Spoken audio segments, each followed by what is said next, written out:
Modern survival is a performance for a series of gatekeepers. From the corporate ladder to the economic grid, you are navigating a bureaucratic structure that demands your compliance and punishes your resistance. This same architecture follows you into sleep.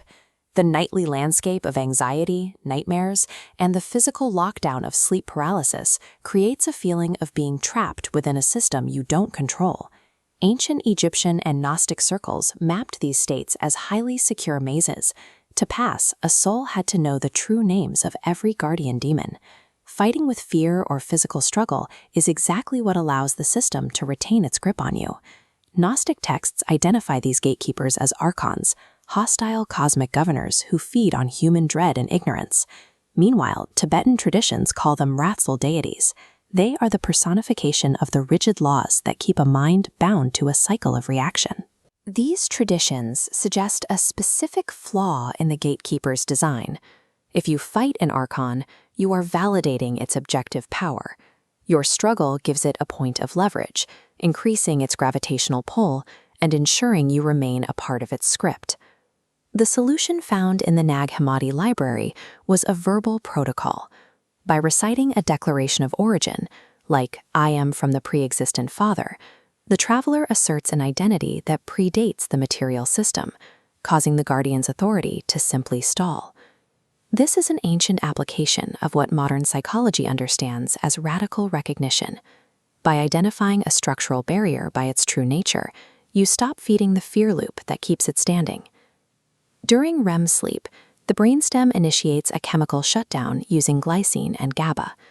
This induces REM atonia, a total paralysis of the voluntary muscles that prevents you from physically acting out your dreams.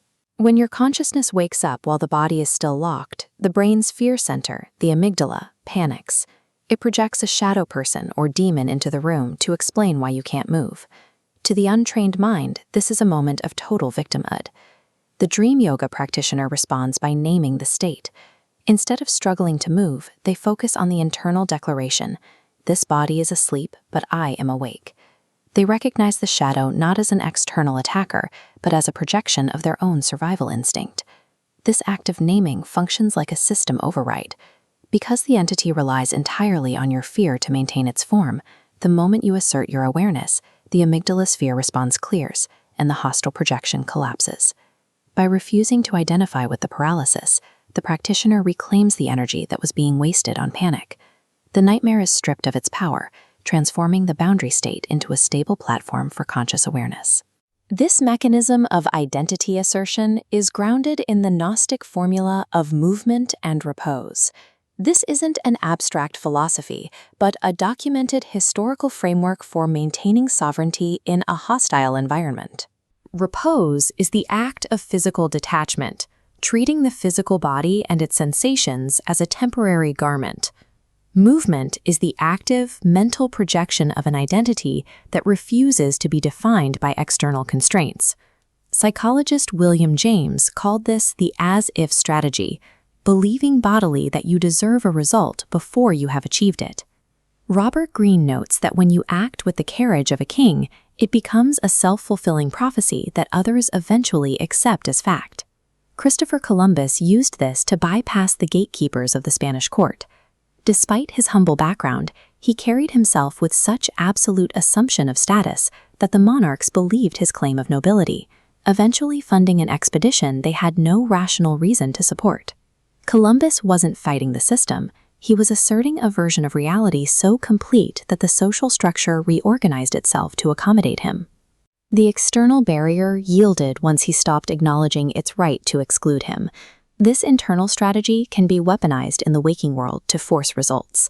Thomas Edison utilized a similar mechanism of psychological pressure to alter the course of entire industries. In 1878, Edison publicly declared to the press that he would light all of New York City with an invention he had barely begun building.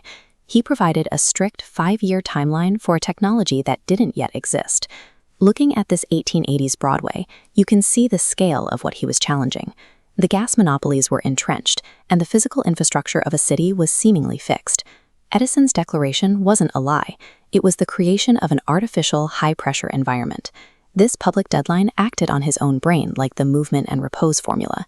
It created a survival-level necessity that forced his team to work with an intensity they wouldn't have reached otherwise.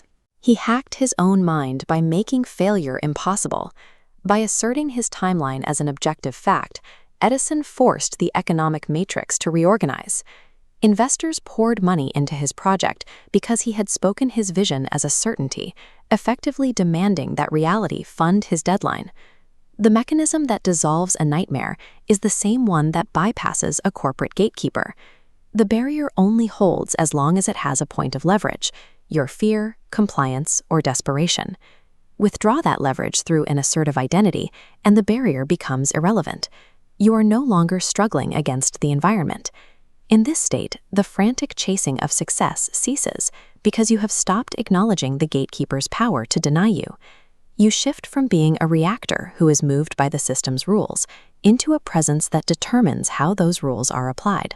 Ancient texts suggest that when you step forward with full recognition of your own awareness, the structures of the world around you must reorganize. By knowing your true name and origins, you ensure that when you face the next gauntlet, you don't fight the gatekeepers, you simply walk right through.